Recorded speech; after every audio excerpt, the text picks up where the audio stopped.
Ok. Y yo no los veo mucho atrás, señores. ¿Tenemos todo listo?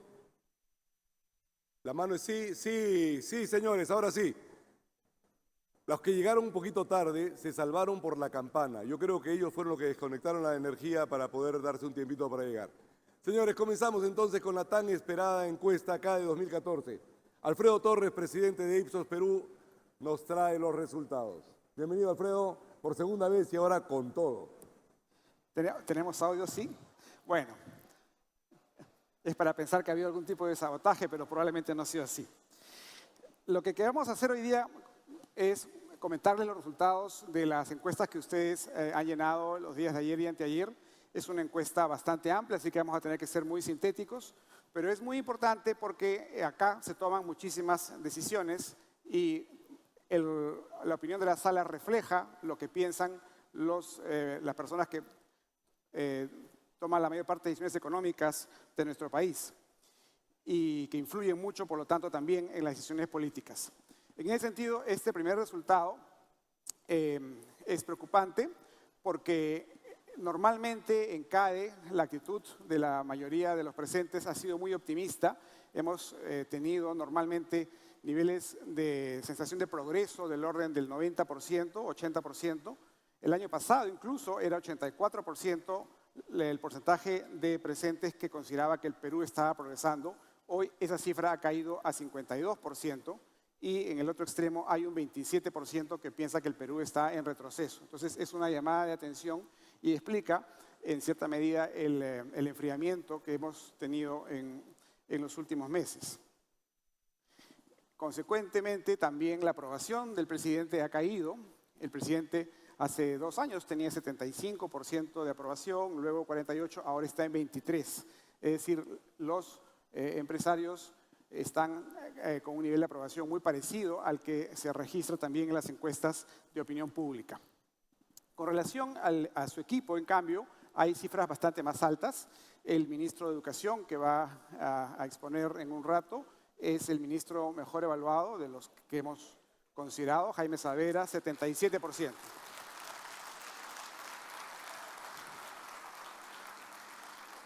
Hay también una buena evaluación para los ministros de la Producción y de Economía y Finanzas, el ministro de Transportes. La encuesta fue hecha antes de la polémica presentación del ministro del Interior. En todo caso, los resultados muestran probablemente lo mismo que ocurrió esa noche, una división en 46% que lo aprueban, 54% que lo desaprueban, ¿no?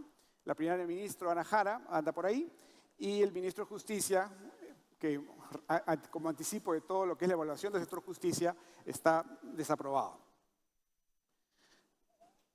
Perdón. En las instituciones que hemos evaluado, el mejor evaluado es nuestro presidente del Banco Central, Julio Velarde, 93%.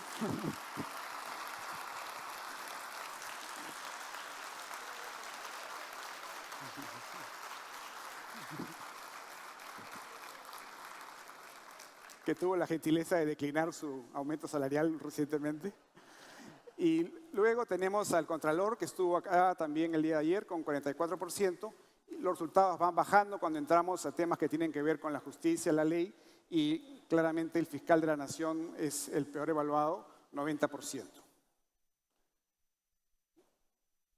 Los líderes políticos que hemos considerado, estos son los resultados. Pedro Pablo Kuczynski en primer lugar con 93% de aprobación, luego Keiko Fujimori y Alan García, alrededor del 50%, más abajo ya Nadine Heredia y César Acuña, y en el último lugar Alejandro Toledo.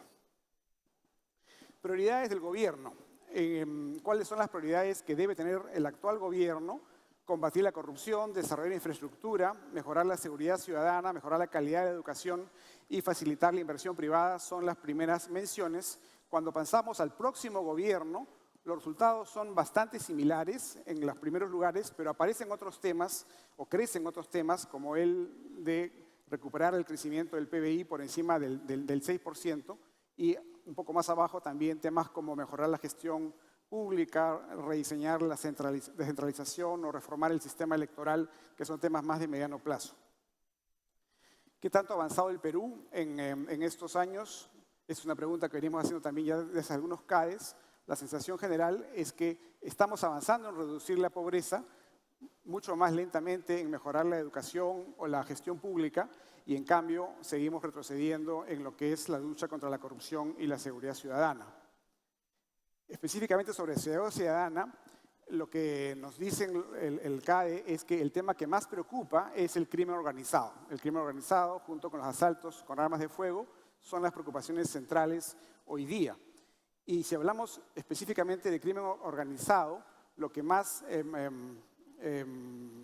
preocupa a su vez son los temas de corrupción, extorsión, narcotráfico, pago de cupos, sicariato. Son los temas en donde la policía debería, digamos, tomar mayor acción, ¿no? Precisamente cuando hablamos de las causas de la inseguridad que hoy vivimos, la mayoría considera que tienen que ver con la ineficiencia y la corrupción tanto del sistema judicial como de la Policía Nacional, así como una cierta cultura de la impunidad.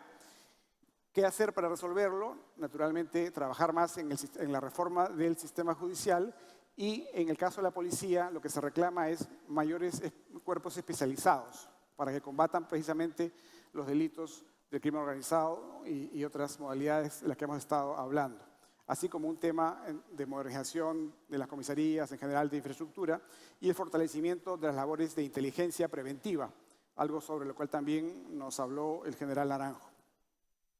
En materia de corrupción, lo que encontramos es que hoy día la percepción es que la corrupción ha crecido mucho en lo que es gobiernos regionales. Eso es relativamente nuevo, y lo que ya no es tan nuevo, Poder Judicial y Policía Nacional. En el caso del sector privado, el sector más afectado por la corrupción, producto también de lo anterior, de los cupos de construcción civil y de la corrupción que hay en las licitaciones, es el sector construcción. ¿Qué medidas se pueden desarrollar para combatir la corrupción? En el caso del sector privado, lo que se propone aquí en la sala más es la sanción social o moral y mecanismos de denuncias y protección a los denunciantes. Son temas en donde se debería trabajar con mayor énfasis. En cambio, en el sector público, lo que se demanda es elevar los requisitos para ejercer la función pública, mayores sanciones penales y la inhabilitación permanente para ejercer la función pública, tanto para funcionarios como para autoridades, digamos, que hayan incurrido en corrupción, ¿no? Siguiendo la secuencia del CADE, hay algunas preguntas sobre fomento de la inversión privada, y ahí lo que hicimos fue compararnos con nuestros socios de la Alianza del Pacífico. Y lo que encontramos es que nos autoevaluamos bien en materia de política económica, sistema financiero. También estaríamos más o menos igual, competitivos en el campo de la capacidad empresarial, el sistema tributario, ya no, en cambio, en seguridad ciudadana y en facilidades para invertir, donde estaríamos peor que nuestros países aliados. Pero la lista no termina acá. Estamos aún peor en materia de política laboral, administración pública, sistema político, sistema educativo, sistema judicial e infraestructura. O sea, hay áreas de oportunidades para mejorar en todos estos campos que estamos, digamos, en rojo en comparación con Colombia, Chile y México. Medidas para reactivar la inversión privada, un tema más inmediato. Reducción de trámites, eliminar trabas, aparece en primer lugar. Eso es hoy día un consenso de los presentes. Esperemos que el gobierno tome nota de esta demanda. Otro campo que se menciona y donde sí felizmente ha habido avances en este gobierno es en la promoción de las alianzas público-privadas. Y el tercer pedido es combatir eficientemente la corrupción, cosa que se ha reclamado mucho en este CADE. ¿Qué hacer para aumentar el empleo formal? El Perú sufre como ustedes saben, de una población laboral altamente informal. Y la concentración está en reducir la indemnización por despido y prohibir la reposición obligatoria. En segundo lugar, facilitar los contratos a plazo fijo. Entonces, son los temas vinculados a la estabilidad laboral, a la inflexibilidad laboral, los que son percibidos por los agentes económicos como los que más frenan la creación de empleo formal. Esperemos que el Ministerio de Trabajo y el Congreso tomen nota de estos planteamientos. ¿Qué entidades deberían mejorar más para agilizar la inversión privada? Aquí la demanda va por el lado de los municipios y los gobiernos regionales. Evidentemente, para todo lo que se tiene que hacer en infraestructura, ahí hay una serie de trabas que hay que ajustar, que hay que corregir. Y hablando de infraestructura, hoy día se invierte más o menos el 4.5% del PBI en infraestructura. La sala piensa que deberíamos estar invirtiendo 7%, sobre todo en carreteras, en agua potable y en vías férreas. Es un campo donde se ha hecho muy poco y donde hay una demanda importante de crecimiento. Sistema judicial, la Defensoría del Pueblo, que tiene que ver indirectamente con el sistema judicial, es la que sale mejor evaluada. La prensa, en segundo lugar, pero ya con un nivel de desaprobación mayoritario, y la Contraloría en tercer término, pero también con una desaprobación de 2/3. De ahí para abajo, la nota roja es creciente, la Procuraduría, el Tribunal, el sistema penitenciario, y la lista continúa, con rojos en la Corte Suprema, el Consejo de Magistratura, la Fiscalía, la Policía, el Poder Judicial en general y el Congreso de la República, donde solo el 2% de los presentes cree que está haciendo su tarea en este campo. El desempeño del Poder Judicial también sale bastante crítico. Los amarillos, quiere decir, se ha mantenido igual, pero como ustedes imaginarán, igual en un este poder que está mal evaluado quiere decir igual de mal. Entonces es casi un naranja, ¿no? Los azules implican que se ha incrementado, y lo único que se ha incrementado, según los presentes, es la corrupción. O sea que ahí también en realidad es un rojo. ¿Qué hacer para fortalecer el sistema judicial? Las propuestas de la sala con mayor acogida son fortalecer el sistema de denuncia ciudadana, modernizar los procedimientos y las normas y mejorar la infraestructura y el equipamiento. ¿Qué hacemos en el campo de la descentralización? Aquí la evaluación es también muy crítica. El 87% cree que la formación de gobiernos regionales ha sido negativa para el país. Como ustedes saben, los gobiernos regionales fueron creados hace más o menos 10 años. ¿Y cuál sería la razón? Una de ellas, por lo menos, que se crearon los gobiernos regionales encima de los departamentos, porque la demanda de los presentes es que debíamos haber constituido macroregiones, que el Perú debería tener 8 regiones y no 24 o 25. ¿Cómo hacer o qué hacer en el campo de la centralización? Lo primero, como mencionaba, es promover la creación de macroregiones y darles a ellas mayor autonomía. La capacitación, sin duda, es necesaria y la acreditación, tanto de las regiones como de los municipios, también sería muy útil. La cuarta mención, pero también mayoritaria, con más del 50%, es poner mayores filtros al proceso de selección de autoridades. Hemos tenido, evidentemente, autoridades que no han debido llegar a hacerlo y acá hay un reclamo por mayores filtros.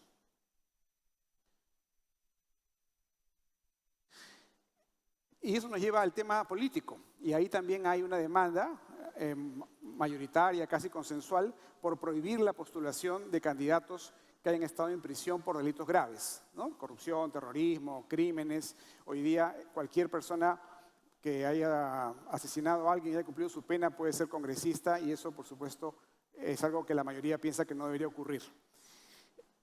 También se reclama una renovación por mitades o por tercios del Congreso, o sea, no tener que esperar 5 años para cambiar. La eliminación del voto preferencial, que ha sido un experimento que no ha funcionado como se esperaba.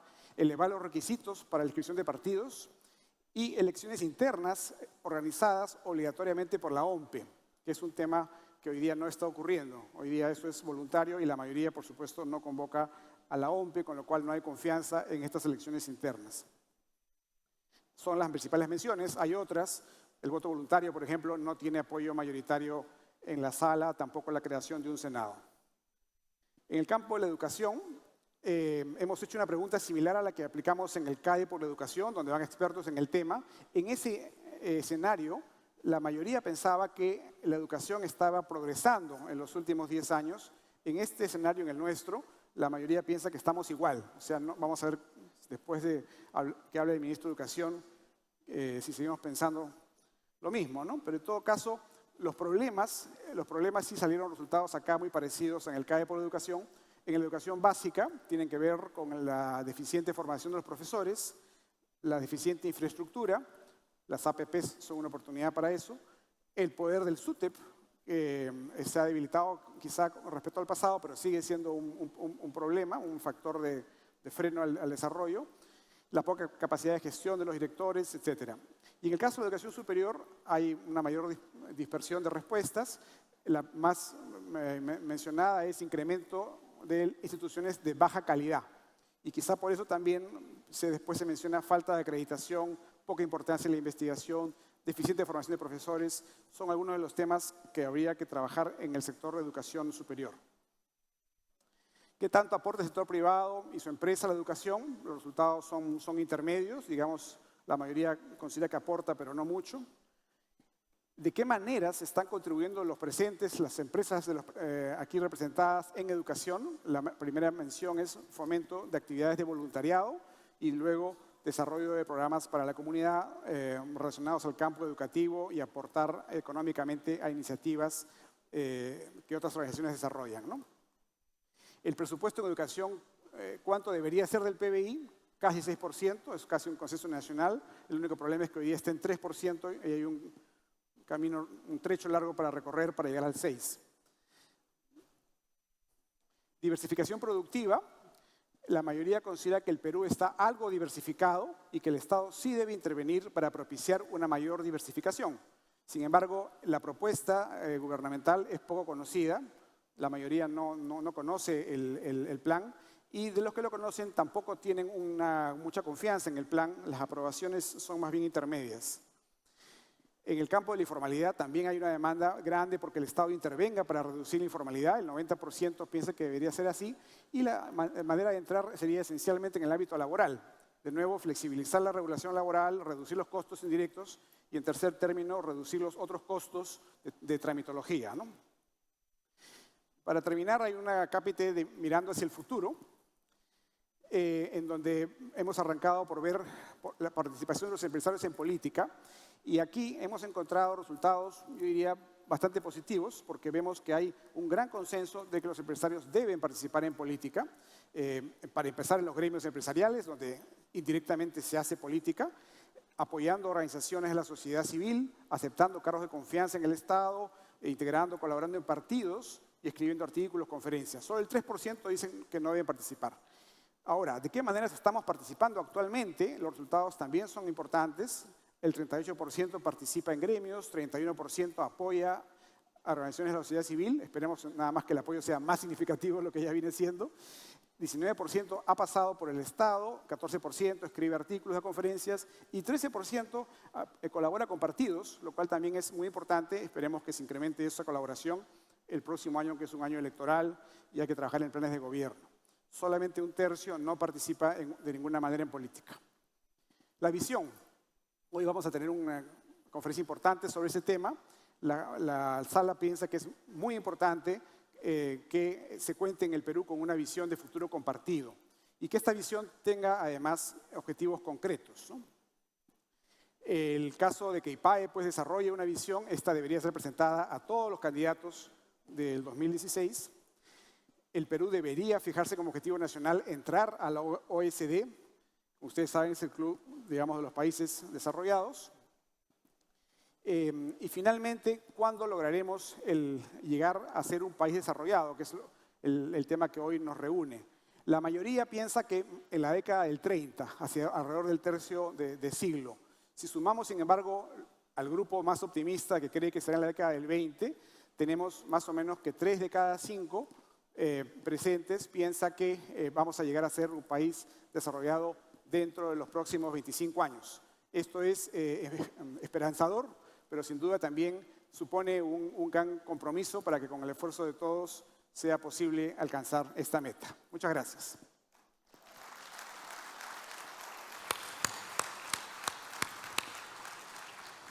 Telo negro. Muchas gracias, Alfredo Torres. Y ponemos la careta, pongamos la imagen que nos toca, porque viene la gran exposición del día, la de Lance Pritchett. Adelante, por favor.